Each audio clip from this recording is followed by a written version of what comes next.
শিক্ষা সহজের আজকের পর্বের আলোচ্য বিষয় ওয়েস্ট বেঙ্গল বোর্ডের নবম শ্রেণীর বাংলা টেক্সট পোর্শনের পাঠ্য নীরেন্দ্রনাথ চক্রবর্তীর লেখা আবহমান কবিতার বিষয়বস্তু। দেখো, নীরেন্দ্রনাথ চক্রবর্তীর লেখা অন্ধকার বারান্দা নামক কাব্যগ্রন্থের 30 সংখ্যক কবিতা হচ্ছে এই আবহমান কবিতাটি। আবহমান শব্দটির অর্থ হচ্ছে ক্রমাগত বা চিরপ্রচলিত, অর্থাৎ যেটা সব সময়ের জন্য একইভাবে হয়ে আসছে, এরকমই অর্থ আমরা আবহমান শব্দের মধ্য দিয়ে বুঝে থাকি। তাহলে কবিতার মধ্যেও আমরা এরকমই একটা কিছু বিষয়বস্তু পাবো যেটা চিরকালের জন্য একইভাবে বা ধারাবাহিকভাবে প্রচলিত হয়ে রয়েছে বা চলে আসছে, যার কোনো শেষ নেই, যে কোনো অবস্থার পরিপ্রেক্ষিতে সেই ধারাবাহিক গতির কোনো বিরাম নেই। এরকমই একটা বিষয় আমরা আবহমান কবিতায় পাব। তা কবিতার মধ্যে কবি আবহমান বা যেটা চিরপ্রচলিত বলতে বিভিন্ন দিককে বুঝিয়েছেন, তবে কোনো দিকই কিন্তু এখানে আলাদা নয়, প্রত্যেকটা দিকই কিন্তু একটা দিকের সঙ্গে সম্পর্কযুক্ত। প্রথমে কবি বলছেন যেটা চিরপ্রচলিত সেটা হচ্ছে এই গ্রাম বাংলার বুকে যে সমস্ত মানুষ একটা নিবিড় অনুরাগে, অর্থাৎ তাদের স্নেহ মায়া মমতা দিয়ে একটা শান্তির কুটির বা একটা বাসস্থান তারা গড়ে তুলেছিলেন, সেই মানুষগুলোর যে কোনো কারণেই হোক শহরাভিমুখী হওয়ার পরেও তাদের মনের মধ্যে যে গ্রাম্য পরিবেশ প্রকৃতিতে ফিরে আসার একটা প্রবল আকাঙ্ক্ষা, এই আকাঙ্ক্ষাটাই হচ্ছে চিরকালের বা চিরপ্রচলিত। আবার কবি কবিতার মধ্যে এও ব্যক্ত করেছেন যে গ্রাম বাংলার বুকে তার সজীব অস্তিত্ব, অর্থাৎ যে সমস্ত মানুষেরা এখানে বাসস্থান গড়ে তুলেছিলেন তারা বিভিন্ন কারণে বা যে কারণেই তারা শহরাভিমুখী হোক না কেন, নাগরিক সভ্যতা তাদের যতই হাতছানি দিক না কেন, তাতে কি হয়, গ্রাম বাংলার বুকের যে সমৃদ্ধি সেটা হয়তো হ্রাস ঘটেছে ঠিকই, কিন্তু গ্রাম বাংলার যে প্রাকৃতিক সৌন্দর্য তাতে কোনো কিন্তু ছেদ পড়েনি, তার কিন্তু কোনো বিরাম নেই। সে তার অসুবিধা সুবিধা প্রতিকূলতা অনুকূলতা সমস্ত কিছু নিয়েই কিন্তু যে সৌন্দর্যের ধারা সেটা একইভাবে প্রবহমান রেখেছে। তা এই দুটি দিককে আমরা কবিতার মধ্যে চির প্রচলিত বা চিরকালীন হিসেবে পেয়ে থাকি, এবং এই দুটো দিক কিন্তু একটার প্রসঙ্গে আর একটার এসেছে, তাই দুটো জিনিস কিন্তু কোনোভাবে এখানে আলাদা নয়। এবারে চলো যাই আমরা কবিতাটির বিষয়বস্তু সম্পর্কে। কবিতার গঠনগত দিক থেকে তোমরা নিশ্চয়ই টেক্সট পোর্শনটা খুলেই রাখবে এই আলোচনাটা শোনার সময়, যে দেখেছো যে কবিতার মধ্যে দেখবো চারটি লাইন কি, যা গিয়ে ওই উঠোনে তোর দাঁড়া, লাউ মাচাটার পাশে ছোট্ট একটা ফুল দুলছে ফুল সন্ধ্যার বাতাসে। এই চারটি লাইন দেখো কবিতার মধ্যে কবি একের অধিকবার ব্যবহার করেছেন। কবার? একবার, দুবার, তিনবার, চারবার ব্যবহার করেছেন, এবং মাঝখানে স্তবক রয়েছে 3টি। তাহলে এই চারটি লাইনকে কবি কবিতায় 3বারই ব্যবহার করেছেন বলা উচিত, কেননা তোমরা টেক্সট পোর্শনটা লক্ষ্য করলে দেখবে এই লাইন চারটির মধ্যে শেষ একদম কবিতার শেষ অংশে যে 4টি লাইন রয়েছে সেখানে একটি শব্দের তফাৎ রয়েছে। অর্থাৎ কবি বলছেন যে ছোট্ট একটা ফুল দুলছে ফুল সন্ধ্যার বাতাসে, এই লাইনটা শেষ বেলায় গিয়ে কিন্তু একটু পরিবর্তিত হয়েছে। কীরকম না, এখনও সেই ফুল দুলছে, ছোট্ট একটা কথাটার পরিবর্তে এখানে আসছে এখনও সেই ফুল দুলছে। এই এখনও শব্দটা ব্যবহারের কিন্তু একটা বিশেষ তাৎপর্য রয়েছে, তা সেটা আমরা পরে জানবো। তা এখানে দেখো গঠনগত দিক থেকে কবিতাটিকে আমরা আগে কীভাবে পাচ্ছি সেটাও আমাদের জেনে নেওয়া একান্তভাবে আবশ্যক, তবে কিন্তু বিষয়বস্তুটা আমরা ঠিকঠাক করে বুঝতে পারব। তাহলে এই 4টি লাইনের মোটামুটি আমরা তবুও বলতে পারি যে 4বার উপস্থাপনা রয়েছে কবিতায়। মাঝখানে রয়েছে 3টি স্তবক। এই 3টি স্তবকের আবার শেষের 2টি লাইন কিন্তু প্রত্যেকটি ক্ষেত্রেই একই। কি 2টি লাইন? ফুরোয় না তার কিছুই ফুরোয় না, নোটে গাছটা বুড়িয়ে ওঠে কিন্তু মুড়োয় না। এই 2টি লাইন দেখো 3টি স্তবকের শেষে বারে বারে রয়েছে। তাহলে এখানে আগে আমরা বুঝে নিই যে এই 2টি লাইনের মধ্য দিয়ে কবি কি বোঝাতে চাইছে। যে যে দুটি লাইন তিনটে স্তবকের শেষে একইভাবে অবস্থান করছে। তাহলে প্রথম লাইন হচ্ছে ফুরোয় না তার কিছুই ফুরোয় না। এখানে তার বলতে কবি দুটো দিককেই বুঝিয়েছেন। এক হচ্ছে সেই সমস্ত মানুষ যারা গ্রাম বাংলার বুকে নিবিড় অনুরাগে বাসস্থান গড়ে তুলেছিলেন, কিন্তু তারা যে কোনো উদ্দেশ্যে বা যে কোনো কারণেই হোক নগর সভ্যতার অভিমুখী হয়ে নিজেদের জীবনকে যান্ত্রিক করে তুলেছেন এবং সেই যান্ত্রিক জীবন থেকে শান্তি লাভের জন্য, অবকাশ লাভের জন্য, নিস্তার লাভের জন্য এই গ্রাম্য সভ্যতার বা গ্রাম্য ঐতিহ্যের শরণাপন্ন হয়েছে। এখানে এই হওয়া বা হওয়ার ইচ্ছা কখনোই যে কোনোভাবে বিরাম নেই বা ছেদ নেই, এই অর্থেই কবি বলছেন যে ফুরোয় না তার কিছুই ফুরোয় না। তার বলতে সেই মানুষগুলো যারা গ্রাম বাংলার বুকে শান্তির নিবিড় গড়ে তুলেও আবার শহরাভিমুখী হয়েছেন। আবার এটাও বোঝানো হচ্ছে কবিতার মধ্যে, যেখানে তার বলতে গ্রাম বাংলার প্রকৃতিকেও কবি বোঝাচ্ছেন। গ্রাম বাংলার প্রকৃতি, তার গ্রামের বুকে যে সমস্ত মানুষ তাদের বাসস্থান গড়ে তুলেছিল তাদের নিয়ে বেশ সমৃদ্ধ হয়ে উঠেছিল, কিন্তু সেই মানুষগুলোই যদি শহরাভিমুখী হয়ে পড়ে, স্বাভাবিকভাবে গ্রাম বাংলার যে সভ্যতার আভিজাত্য সেটা হয়তো কিছুটা ম্লান হয়েছে ঠিকই, কিন্তু কোনোভাবেই তার প্রাকৃতিক সৌন্দর্য, তার পরিবেশ প্রকৃতির যে ঐশ্বর্য, সেটাতে কোনোভাবেই কোনো রকমেরই প্রভাব পড়তে দেয়নি। সেই অর্থেও এখানে ফুরোয় না তার কিছুই ফুরোয় না এ কথাটা ব্যবহার করা হচ্ছে। আর নোটে গাছটা বুড়িয়ে ওঠে কিন্তু মুড়োয় না বলতে এটাই বোঝানো হচ্ছে যে নোটে গাছ বুড়িয়ে যায়, অর্থাৎ গ্রাম বাংলার প্রাকৃতিক পরিবেশের সৌন্দর্য অব্যাহত থাকলেও তার সজীব যে অস্তিত্ব, তার যে মানুষগুলোর অবর্তমানে তার যে আভিজাত্য, সেটা হয়তো কিছুটা হ্রাস পেয়েছে।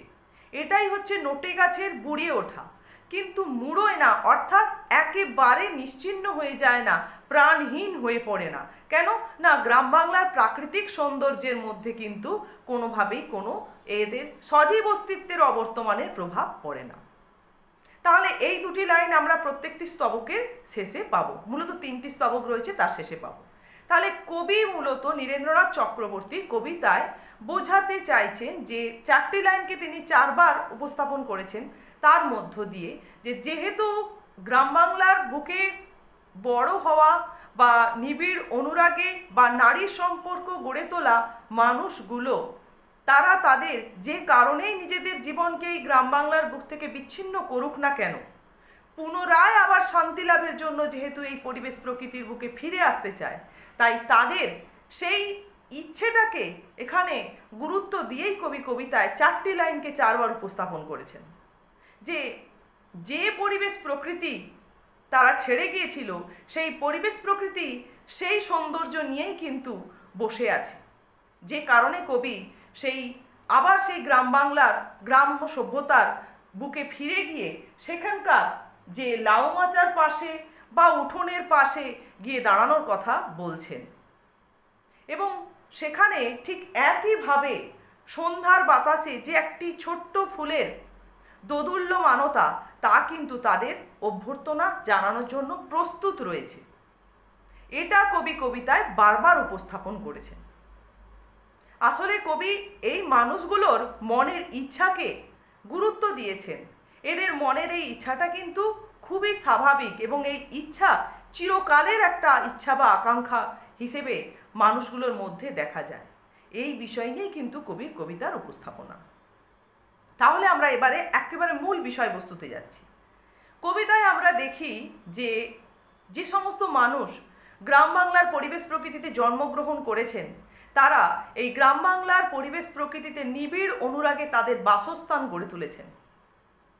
পরবর্তী সময়ে দেখা গেছে যে শহরভিত্তিক জীবন, নাগরিক জীবন নানান সুখ স্বাচ্ছন্দ্য, নানান সুবিধার লোভে তাদের হাতছানি দিয়েছে। তাই গ্রামের মানুষেরা সেই সমস্ত কিছু লাভ করবার জন্য, সুখ স্বাচ্ছন্দ্য সমস্ত রকমের অনুকূলতা লাভ করবার জন্য নির্দ্বিধায় শহরাভিমুখী হয়ে পড়েছিলেন।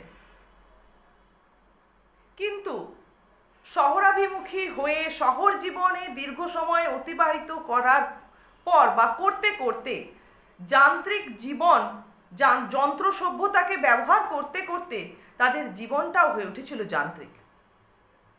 সুখ স্বাচ্ছন্দ্য লাভ করতে পারলেও সেই যন্ত্র সভ্যতার প্রভাবে যান্ত্রিক জীবন তাদেরকে অবসন্ন ক্লান্ত করে তুলেছিল। তাই তারা আবার তাদের গ্রাম্য ঐতিহ্যের বুকে ফিরে আসার জন্য ব্যাকুল হয়ে ওঠে। তাদের মনে সেই আকাঙ্ক্ষা প্রবল থেকে প্রবলতর হয়ে ওঠে। তাই তারা আবার সেই গ্রাম্য প্রকৃতির আকাশ বাতাস মাটি সমস্ত প্রকৃতিকেই ভালোবেসে তার বুকে ফিরে আসা ইচ্ছা প্রকাশ করে বা ফিরে আসে, এসে গ্রাম্য ঐতিহ্যের সঙ্গে নিজেকে আবার মিলিয়ে মিশে একাকার করে তোলে। যে পরিবেশ প্রকৃতির সঙ্গে ছিল তার নারীর সম্পর্ক, তার পঞ্চ ইন্দ্রিয়ের সম্পর্ক, সেই পরিবেশ প্রকৃতির সঙ্গে নিজেকে আবার হারিয়ে ফেলে।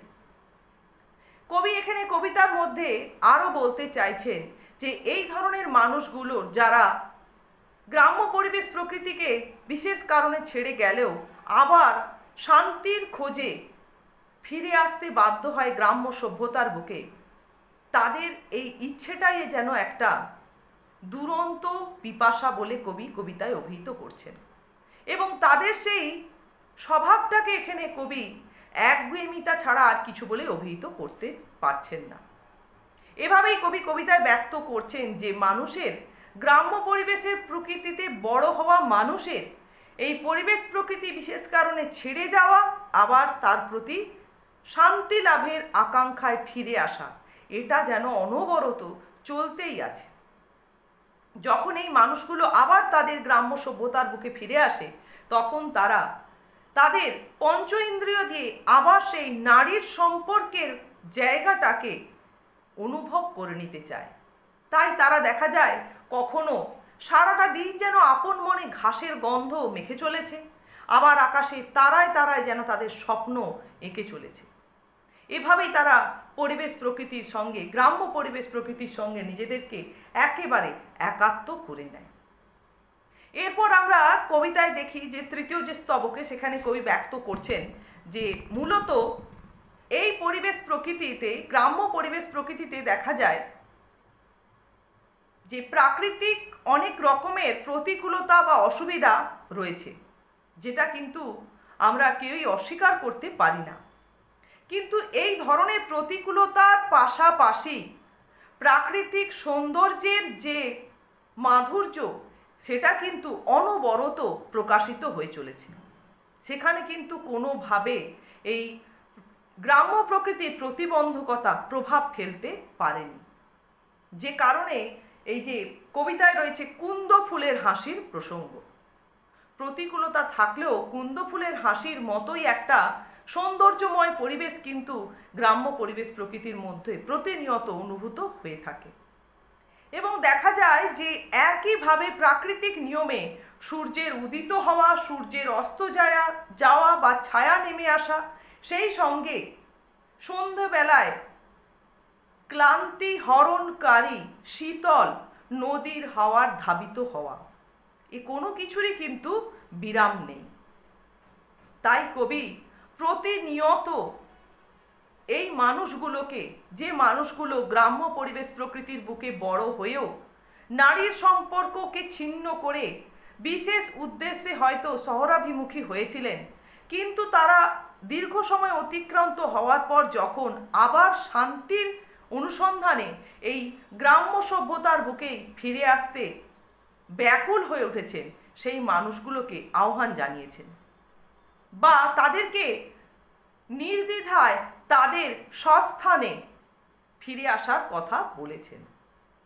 তাই কবি বলছেন কবিতার শেষ 4টে লাইনের মধ্যে যে এখনো সেই ফুল দুলছে ফুল দুলছে ফুল সন্ধ্যার বাতাসে। যে প্রাকৃতিক সৌন্দর্যকে মানুষগুলো ছেড়ে গিয়েছিল, সেই প্রাকৃতিক সৌন্দর্য কিন্তু তার সৌন্দর্যের সম্ভার নিয়েই বসে রয়েছে। তার মধ্যে কিন্তু কোনো রকমেরই পরিবর্তন লক্ষ্য করতে পারবে না এই মানুষগুলো।